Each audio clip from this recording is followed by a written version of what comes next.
Welcome to the NancoVerse podcast. It's the 21st of February and it's a Monday. Monday! What do you guys think of Mondays? Mondays are magnificent. Mondays are manic. Mondays are mundane.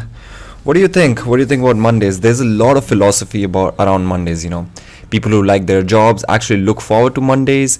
People who don't want to go to work are like, damn, man, it's a Monday, dude. I was having so much fun on a weekend, but now it's a Monday, so I need to get to work.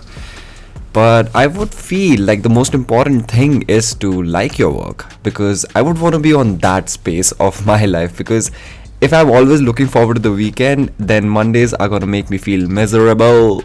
But I don't want to feel miserable. I want to feel great. I want to feel amazing.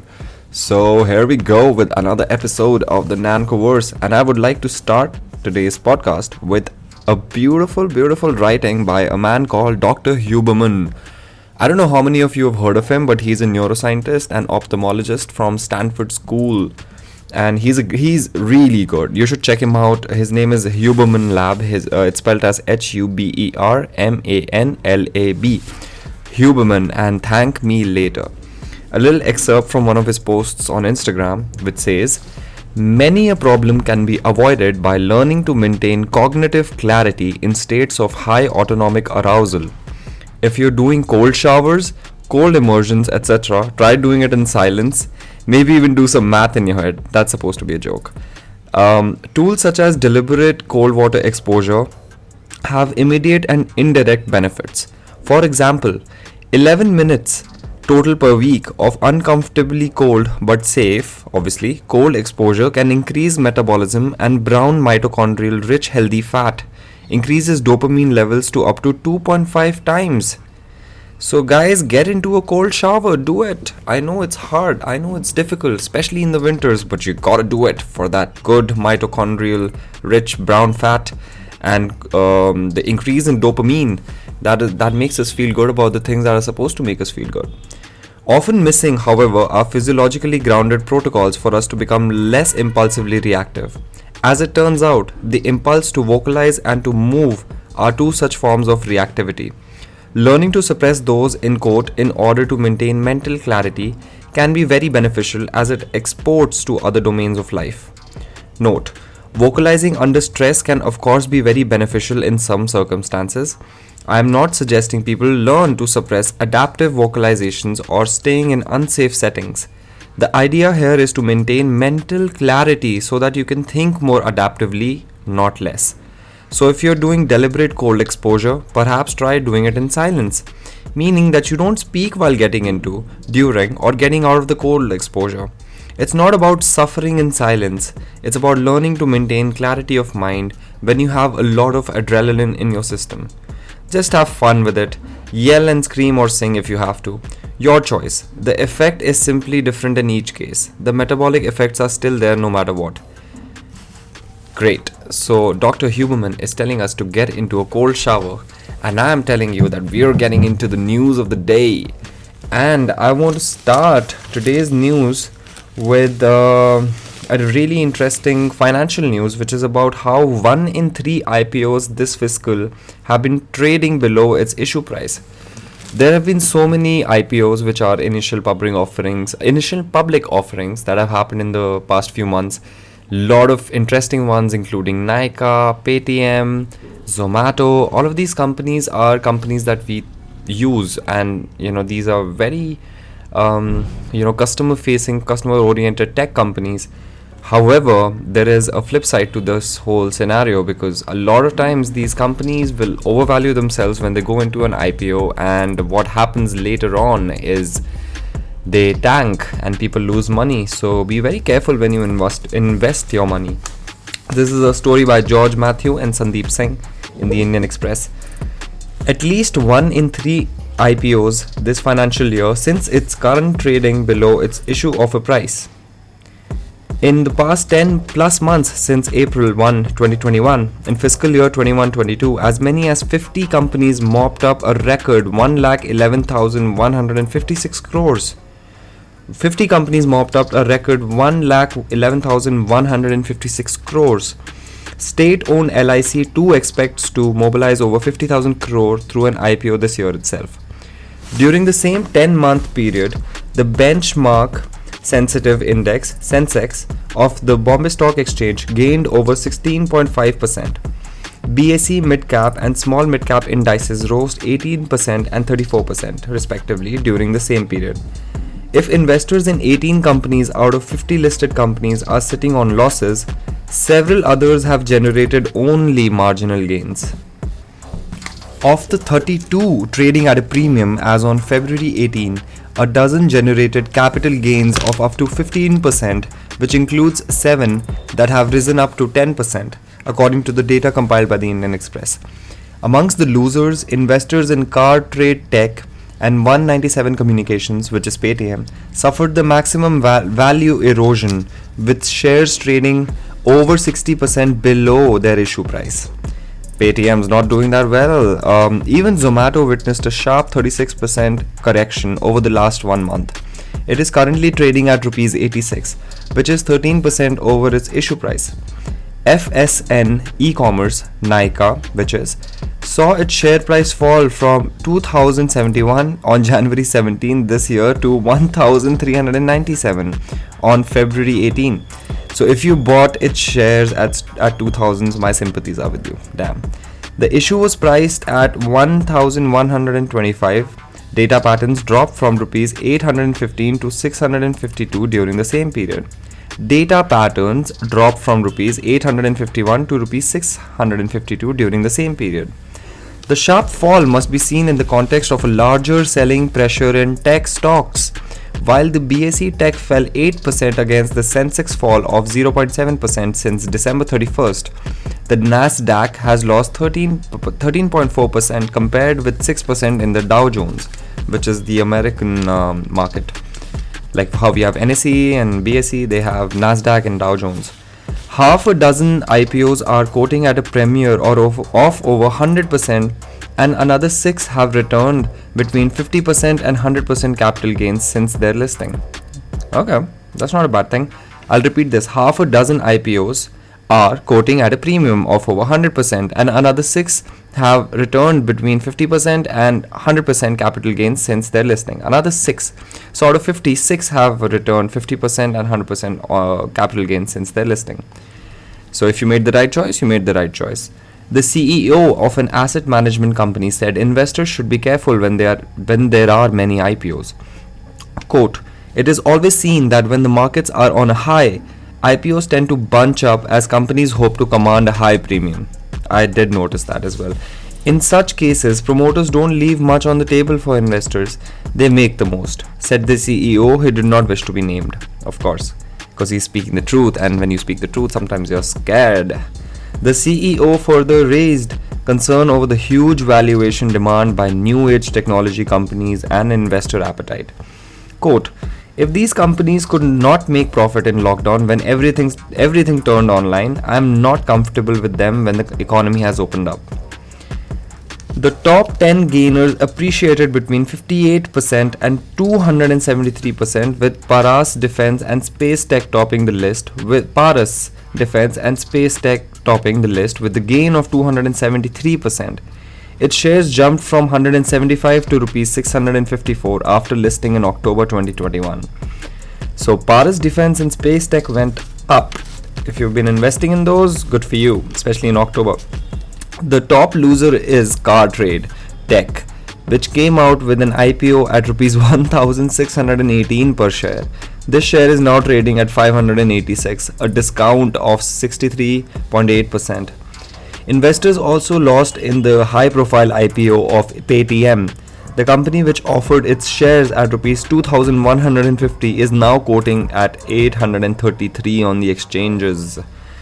My god, they had asked for 2,150 for their IPO and are now trading at 833.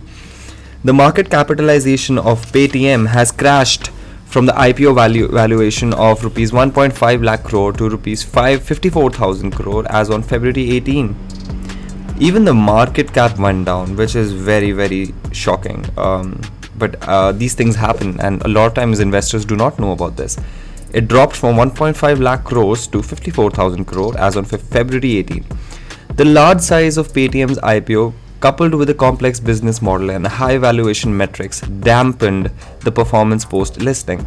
Despite this, the IPO story of India races ahead, and the IPOs which were launched after Paytm, such as Go Fashion and Tega Industries, proved to be extremely successful, said Mohan Ralhan, Managing Partner and Chief Investor Officer of TIW Private Equity.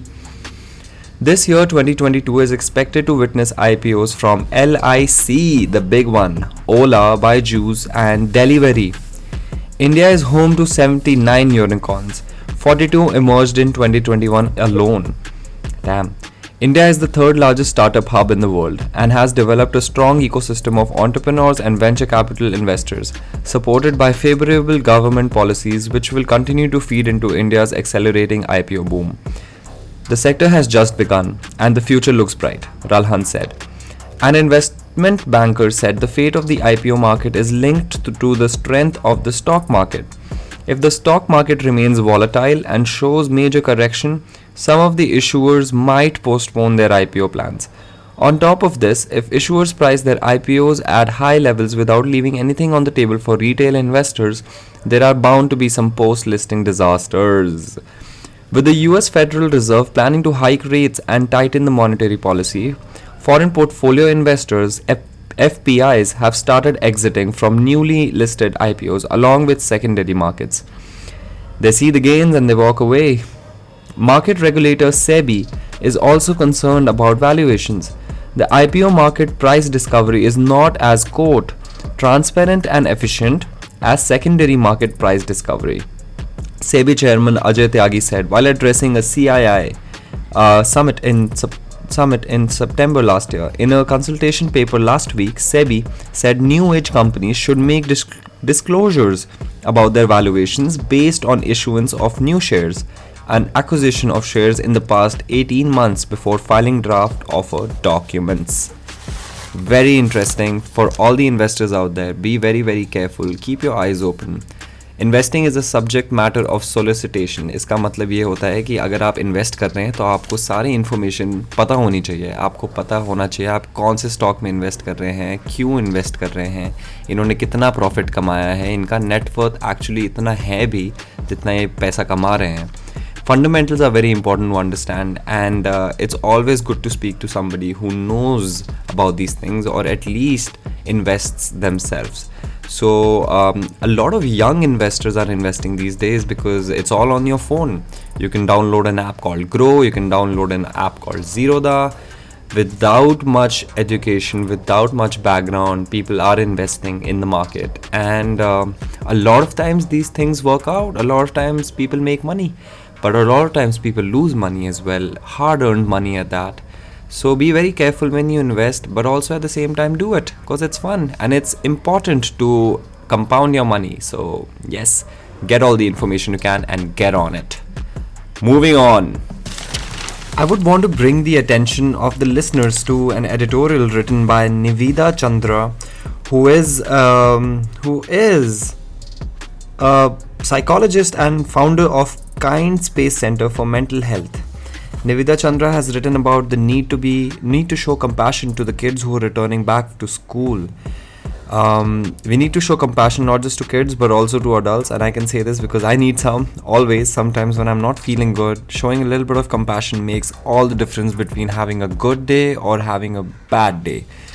And as children's return to classrooms, it's important for everybody involved in the entire scheme, which is teachers, parents and the kids themselves. It's important to show compassion, and it's important to make sure that they have a good learning experience. We've had a couple of years of schools being shut. I cannot even imagine what these kids are going through and what kind of development are they having, or the lack of it. And I felt that this editorial needs to be brought to the fore because people need to show compassion. And here we go. Since schools closed, students have been through a lot of changes. Not only have they aged, they have become different people, having lived through a pandemic at such a young age. So what should schools expect when children return? How can they prepare to support their emotional adjustment and safeguard their development beyond academic achievement? As a society, we have always struggled to accept that school is about more than academic achievement. School is where children make friends, encounter bullies, face anxieties, experiment with identities, have secret adventures. Oh, I had so many. Live independent lives and learn who they are away from their parents. If their home environment is unstable for any reason, they have the chance to live a different life where they can feel like they have a higher degree of freedom and control. That is essential to their psychological development. Is beyond debate. Being home for the larger part of 2 years has denied them these necessary development opportunities. Undoubtedly, children have missed their friends, and the routine of going to school can have induced grief and listlessness. Listlessness? What is that? Listlessness.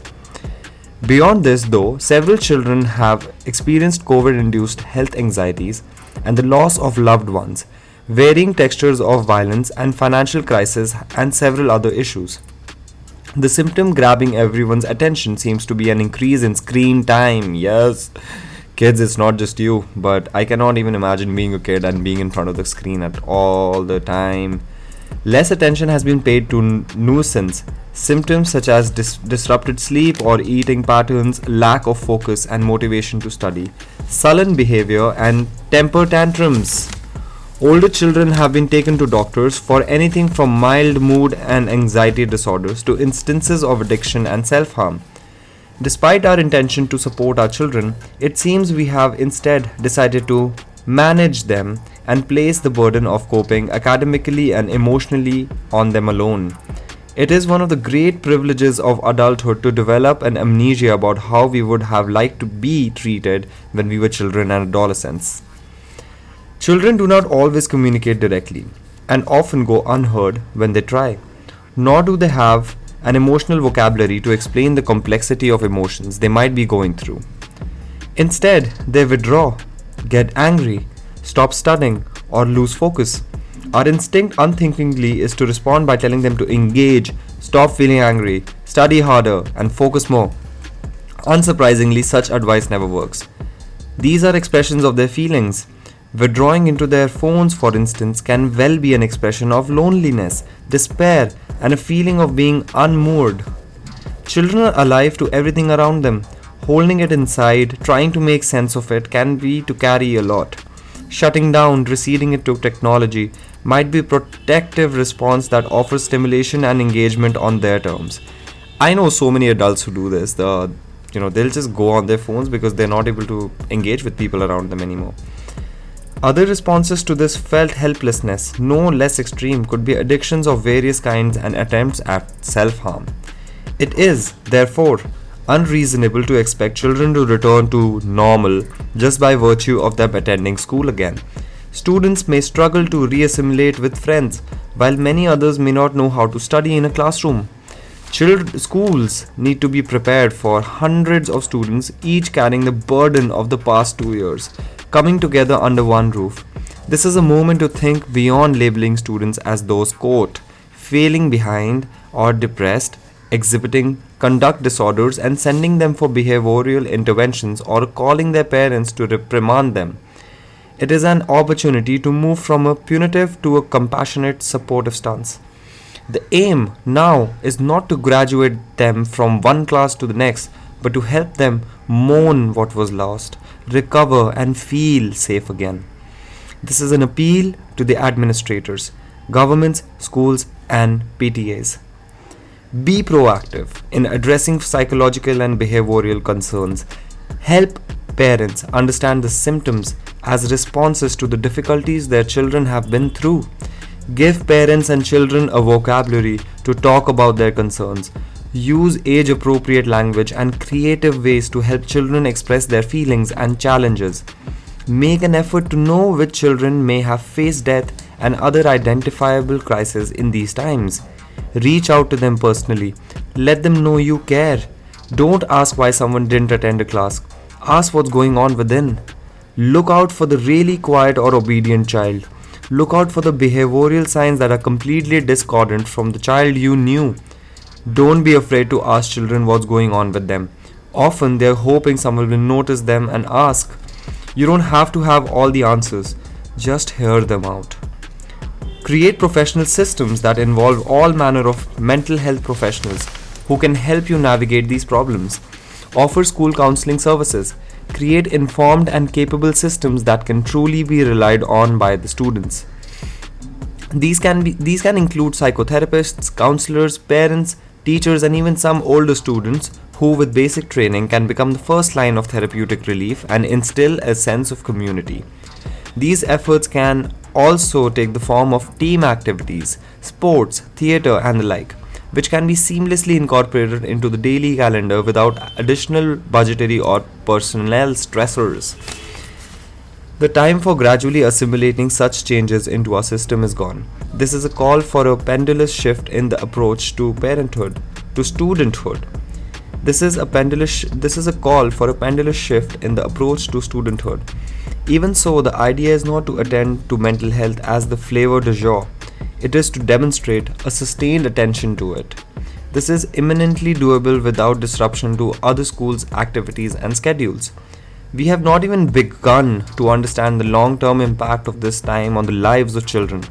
Short-term repair at the very least will require an additional commitment to the psychosocial development of the children. This is, then, also a good time to examine what education really means and the place schools hold in the lives of our children. This was a beautiful editorial written by Nivida Chandra, and I feel it is very important to make sure that we show compassion. We show compassion to the people around us, especially to the kids who are going back to school, people who are going back to work. After 2 years of pandemic, I think it is very important to have compassion for the people around us because we never know what someone's going through. And sometimes the best thing that we can do is ask and listen. Moving on, I would like to read a beautifully written article by a man called A.S. Bhasin. A.S. Bhasin is a retired director, Historical Division of the Ministry of External Affairs. In 2018, he published a 5-volume documentary study of India-China relations, 1947-2000. His book, Nehru, Tibet and China, was published in June 2021. I would love to read that book. And this is a beautifully written article about China's revisionism on 1962. Revisionism could be explained as something as changing the history, something that happened in the past, but you revise what actually happened and give it a new meaning. And China is really good at these things because they want to show to the world that they're not as aggressive as they are, and never even in the past, like something like 1962, the war that happened between India and China, where India suffered a lot of casualties. It was done by Chinese aggression, but now they're trying to change the course of history. And I would want to dabble straight into the article because it's beautifully written and I think everybody should listen to this. China's revisionism on 1962. Amid the Galwan standoff, the Chinese have claimed their 1962 aggression was a quote, counterattack. This is not borne out by facts or logic, but the opportunities India lost to settle the border disputes are well documented. The Chinese website Guansha has published an 8,000-word revised history of the 1962 war after 6 decades to justify the propaganda line of, quote, never attack, never invade another country. The propaganda line, this is. And to present China as a peace-loving nation. The story written by Zhang Jiokang, daughter of the former military commander in Tibet, General Zhang Guohua, comes in the wake of the conflict in the western sector in the Galwan Valley. In recent years, China has evoked strong reactions from major countries for its claims on superpower status through the aggressive use of economic and military sinews.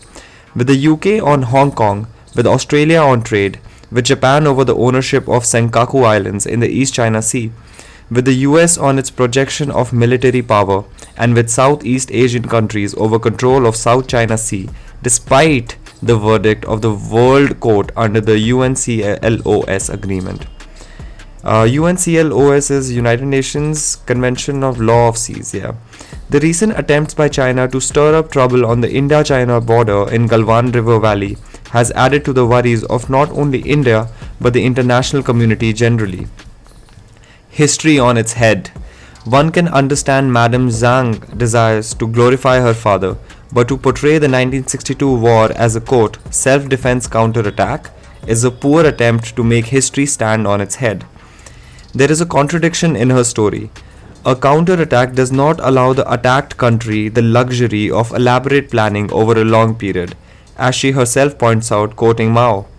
Quote, over the years, we have taken many measures to seek a peaceful solution to the Sino-Indian border problem, but India has refused to do so and deliberately provoked an armed conflict which has become more and more intense. Since Nehru must fight, we have no choice but to go along with it. She recalls that Mao had called a meeting of his political and military brass and asked them, quote, perhaps if we counterattack, the border can be settled and a peaceful resolution of the border issue can be achieved. And General Zhang Guohua had assured him, yes, we can. Please rest assured, Chairman, we definitely will win. Facing an attack, the attack party counterattacks with whatever forces available, win or lose. If cannot wait for a leisurely meeting to be called by the head of the government and plan for a counterattack after getting an assurance of victory. In this context, a 2019 article written by Chua Hu Dai, distinguished professor at Yunnan University and director of the YNU Institute for Indian Studies in Kunming, China, is more honest. He has little hesitation in admitting that from 1960 to October 1962, judging that India was unwilling to negotiate a solution, China, quote, made preparations for deployment of its military, creating interlocking positions for, quote, long-term armed coexistence on the border issue, ultimately proceeding to the border conflict. The statement is nearest to the truth. I would like to repeat this. Made preparations for deployments of its military for long-term armed coexistence on the border issue, ultimately proceeding to the border conflict. This statement is nearest to the truth. Analyzing the circumstances, one has to see if India was actually prepared for an attack. On September 8, 1962, Nehru left for London to attend the Commonwealth Prime Minister's Conference. He returned on October 2, after visiting Paris, Lagos and Accra, and then left for Colombo on October 12, returning to New Delhi on October 16. Defense Minister V.K. Krishna Menon was in New York from September 1730 for the UNGA session. On October 2nd, the Chief of General Staff, Lieutenant General B.M. Kaul, was holidaying in Kashmir. No country that is preparing for an attack would allow its Prime Minister or senior generals responsible for war planning to be away from its capital. Nehru's mistakes. The culprit was an avoidable statement of the Prime Minister to journalists on October 12 while leaving for Colombo that he had instructed the army to clear the Indian territory of Chinese intrusions and the date had been left to the army to decide. He was perhaps referring to a decision taken in the Defense Ministry to clear the recent intrusions in the Kemong division of NEFA, a limited action. People's Daily, the Chinese Communist Party's mouthpiece, taking advantage of Nehru's remarks, said on October 14, quote, so it seems Nehru had made up his mind to attack China on an even bigger scale. The above unfortunate statement of Nehru has been used by Madame Zhang to fabricate the history of self-defense counterattack. While we can fault the Chinese for this fabrication, India cannot escape blame for not being serious in settling the border question. Despite repeated Chinese pleas, whatever the Indian stand, it had certain fissures that do not stand scrutiny. Prime Minister Nehru, in his explaining his reluctance to discuss the border question, had said in Rajya Sabha on December 8, 1959, that since we're, quote, sure of our borders, the question was why invite discussions about a thing which we had no doubt. Even the statement had problems. The western border, which created the major dispute, was undefined in the survey of Indian maps that India inherited in 1947 and which were later reprinted. Similarly, Nehru was not unaware that China in the past had never accepted the McMahon Line in the eastern sector. the outcome of the Shimla Convention of 1914, and it was unlikely to accept it, and yet insisted this was non negotiable. Opportunities lost. In 1954, at the time of talks on Tibet, India had taken the stand that the border question would not be discussed. An opportunity to settle the border was allowed to slip. After the Tibet Agreement was signed on April 29, 1954, Nehru ordered in July that a line should be drawn to demarcate the Ladakh-Aksai Chin border, which would not be open for discussion. Ignoring that this was an international border, the required consultations and agreement of the other stakeholder. Having changed the status of the border unilaterally, he created a vacuum by not establishing a checkpost or even unfurling a flag. The area was neglected to the extent that India was unaware that China had constructed a 120-kilometer highway through it. In his letter of January 23, 1959, the Chinese premier had suggested talks since. As he said, historically no agreement on the boundary had ever been concluded, and the absence of former delimitation created discrepancies, which would often lead to, quote, minor border incidents which are probably difficult to avoid. On March 22nd, Nehru noted that the sector from the tri-junction of Nepal, India and Tibet boundary up to Ladakh-Aksai Chin sector, was traditionally known by custom usage by the application of the principle of watershed and old revenue records and maps, etc. These facts are important inputs when negotiating an agreement, but by themselves could not constitute an agreement.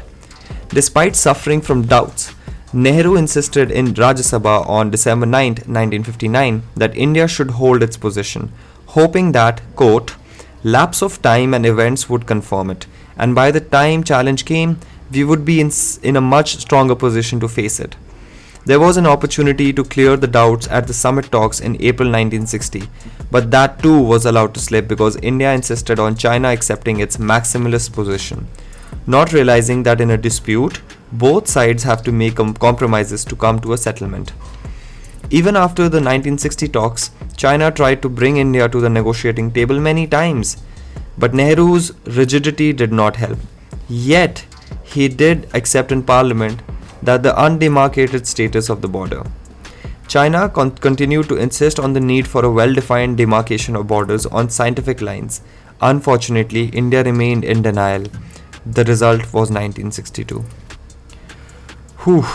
This line in particular made me really like I get goosebumps when I read this.